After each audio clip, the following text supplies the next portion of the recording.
আসসালামু আলাইকুম ফ্রেন্ডস, আজকে আমরা দেখব কিভাবে করে আমরা সি প্রোগ্রামিং এর বিগিনার লেভেল থেকে স্টার্ট করতে পারি। তো আমি ধরে নিচ্ছি যে আপনারা কোড ব্লকস ডাউনলোড করছেন এবং কোড ব্লকস সঠিকভাবে ইনস্টল করছেন, সেখানে প্রোগ্রাম রান করতে কোনো প্রকার প্রবলেম নেই।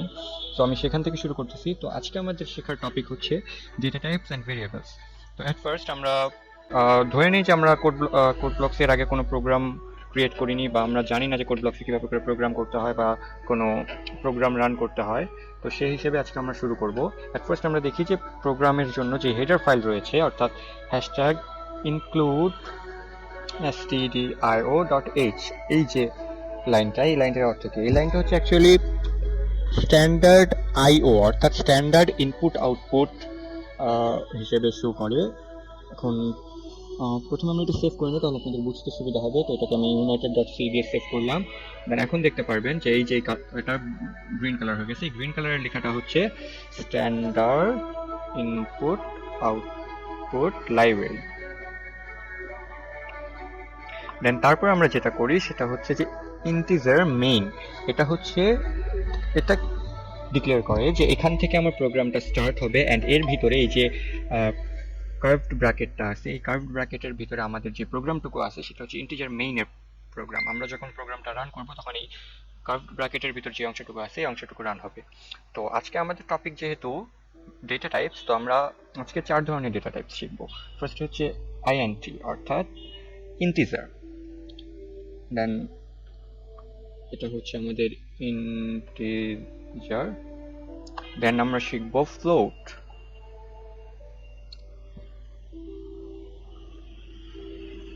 ফ্লোটের পরে আমরা শিখব ডাবল।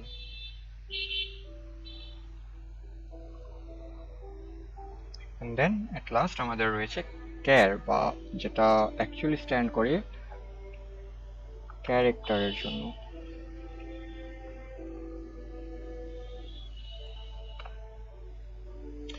এই হচ্ছে আমাদের 4 ধরনের ডেটা টাইপ।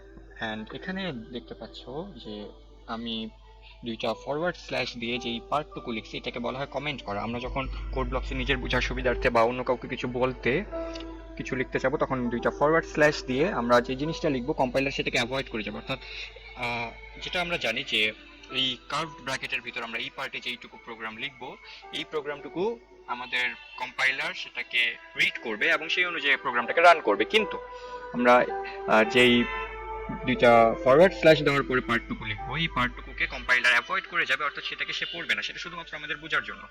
দেন এখন আমরা চলে যাই যে কিভাবে করে একটা ভেরিয়েবল ডিক্লেয়ার করতে হয়। এখন কথা হচ্ছে যে ভেরিয়েবলস কি। আমরা তো কনস্ট্যান্ট ভেরিয়েবলস শুনছি ছোট থেকেই। তো কনস্ট্যান্ট বলতে কি বোঝায়? যেটার ভ্যালুটা একবারে ফিক্সড, যেমন 1 2 3 4 5 6 এক্সেট্রা। বাট যখন আমরা যাব ভেরিয়েবলসে, ভেরিয়েবলস কি? ভেরিয়েবলস হচ্ছে যেটার মানটা চেঞ্জ করা যায়। তো সেক্ষেত্রে এই যে ইন্টিজার ভেরিয়েবল ডেটা টাইপ বলতেছি, আমরা ফ্লোট বলতেছি, ডাবল, অ্যাকচুয়ালি এগুলোর কাজ কি? এগুলো হচ্ছে এই ভেরিয়েবলটার টাইপটা নির্দেশ করে। অর্থাৎ আমরা যদি এখন বলি যে আমরা 1 2 3 4 5, অর্থাৎ একটা এমন মান নেব। অর্থাৎ যদি আমরা ধরি যে একটা বলকে নিক্ষেপ করা হলো, তো আমরা তো অ্যাকচুয়ালি জানি না যে বলটাকে কত বেগে নিক্ষেপ করা হলো। এখন সেটা যে কোনো মান হতে পারে। তো এখন যদি আমরা কারোর কাছ থেকে জিজ্ঞেস করি বা অনির্দিষ্ট একটা মান, যেটা যে কোনো একটা মান হতে পারে, সেটা দেখাতে চাই, তাহলে আমরা একটা ভেরিয়েবল হিসেবে নিই সেটাকে। এখন সেটা যদি ইন্টিজার হয়, অর্থাৎ একটা পূর্ণ মান হয়, অর্থাৎ কোনো ডিজিট হয়, তাহলে আমরা সেটাকে বলি ইন্টিজার টাইপের ডেটা টাইপ। তো এখানে যখন ইন্টিজার হবে, আমরা তখন সেটাকে কিভাবে লিখবো? ধরে নিলাম আমরা সেই ভ্যারিয়েবলটা হচ্ছে এ। এখন কথা হচ্ছে আমি এখানে যে এ দিলাম, আমি কিন্তু কোনো ডিজিট বা ভ্যালু দেইনি। তাহলে এই এটা কি? এটা হচ্ছে শুধুমাত্র ভেরিয়েবলটার নাম। অর্থাৎ আমি যে বলতেছি যে ভেরিয়েবল, তো এই ভেরিয়েবলের নেমটাই হচ্ছে এ। এখন যদি আমি বলি যে এই এর ভ্যালু কত, অর্থাৎ আমরা ভ্যালু যখন নির্দেশ করবো তখন ইকুয়াল দিয়ে সেখানে একটা মান বসিয়ে দিব। ধরে নিলাম যে ভ্যালুটা হচ্ছে 10। তো এখন আমরা যদি এই পার্টটুকুকে দেখি, তাহলে এখানে আমি ফার্স্টে লিখলাম ডেটা টাইপটা, অর্থাৎ আমি যেই লাইনটুকু লিখলাম এখানে আমার যে এ ভেরিয়েবলটা আছে, এটা হচ্ছে শুধুমাত্র ভেরিয়েবলটার নাম, এটা কিন্তু ভেরিয়েবলটা না। ভেরিয়েবলটার দুইটা পার্ট, একটা হচ্ছে নেম অর্থাৎ ভেরিয়েবলের নাম, এবং সেকেন্ড পার্টটা হচ্ছে ভেরিয়েবলের ভ্যালু, যেটা হচ্ছে ইকুয়ালের পর লেখা হয়। তো এখানে আমরা এর ভেরিয়েবলটার ভ্যালু ধরছি 10। এটা যে কোনো ভ্যালু হতে পারে, এটা তোমরা নির্দিষ্ট যে কোনো ইচ্ছা মতো ধরতে পারবে। অ্যান্ড এই যে মাঝখানে ইকুয়ালটা ইউজ করছি, এটাকে বলা হয় অ্যাসাইনমেন্ট। অর্থাৎ এর উপরে যে আমরা 10 ভ্যালুটাকে দিচ্ছি, অর্থাৎ এর ভ্যালু যে 10, এটা বোঝানোর জন্য যে আমরা যে 10 ভ্যালুটাকে এর মধ্যে অ্যাসাইন করছি, এজন্য আমরা ইকুয়াল ইউজ করছি।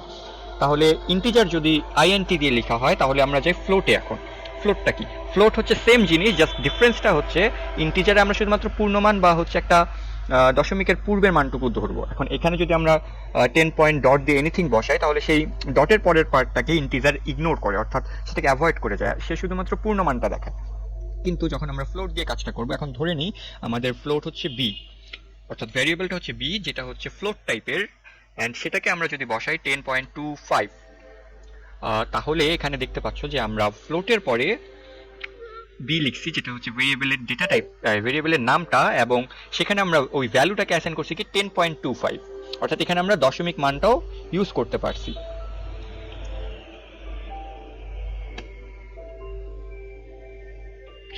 দেন আমরা চলে যাব ডাবলের ক্ষেত্রে। এখন ফ্লোট এবং ডাবলের মধ্যে খুব একটা তেমন ডিফারেন্স নেই, বাট একটু সামান্য ডিফারেন্স আছে। সেটা হচ্ছে যে এখানে যে আমরা ফ্লোট ইউজ করি, ফ্লোটে কিন্তু ম্যাক্সিমাম 7 ডিজিট পর্যন্ত সে কাউন্ট করে, অর্থাৎ দশমিকের পরে 7টা ডিজিট সে এখানে কাউন্ট করবে। কিন্তু ডাবল হচ্ছে ওই ফ্লোটের একটা এক্সটেন্ডেড ভার্সন, যেটা হচ্ছে ডাবল, অর্থাৎ ফ্লোটের ডাবল, অর্থাৎ 14 থেকে 15টা ডিজিট পর্যন্ত কাউন্ট করে দশমিকের পরে, অর্থাৎ ডাবল আমরা ধরলাম সি, যেটাকে আমরা অ্যাসাইন করলাম 10.25, 6, 7, 8, 9, 10, 11 এক্সেট্রা দিলাম। তো তারপরে এখন আমরা চলে যাই ক্যারেক্টারে। দেন ক্যারেক্টারটা কি? ক্যারেক্টারটা হচ্ছে সেম ডেটা টাইপ। তো এখানে যদি আমরা যাই, তাহলে ক্যারেক্টারটাকে আমরা ধরে নিলাম ডি। ভ্যালু কিন্তু আমরা এখন অ্যাসাইন করি না, আমরা যে ডি ওয়ার্ডটা লিখছি এটা হচ্ছে ভেরিয়েবলটার জাস্ট নেম মাত্র, এটা নাম, এটা কিন্তু কোনো ভ্যালু না, অর্থাৎ কোনো ভেরিয়েবল না। তারপরে আমরা ইকুয়াল বসাবো। ইকুয়াল বসানোর পরে আমরা কিন্তু যেভাবে করে ইন্টিজার, ফ্লোট, ডাবল ডিরেক্ট মানটা বসাই দিছি, সেভাবে করে এখানে বসাইতে পারবো না। ক্যারেক্টারের জন্য আমাদেরকে ফার্স্টে সিঙ্গেল কোটেশন নিতে হবে। সিঙ্গেল কোটেশনের ভিতরে আমাদেরকে যে কোনো মান লিখতে হবে। তো আমি নিচ্ছি ডাব্লিউ। এখন দেখতে পারতেছি যে এই যে মানগুলো আছে, এই মানগুলো আমরা অ্যাসাইন করছি এবং এগুলো কিন্তু সঠিকভাবে অ্যাসাইন হয়েছে। দেন তারপরে এখন লাস্টে আমাদের যেটা প্রোগ্রামে করতে হয় সেটা হচ্ছে রিটার্ন টাইপ দিতে হয়। রিটার্ন টাইপ দিয়ে 0 বসিয়ে প্রোগ্রামটা যে শেষ হয়েছে এটাকে নির্দেশ করে দিতে হয়।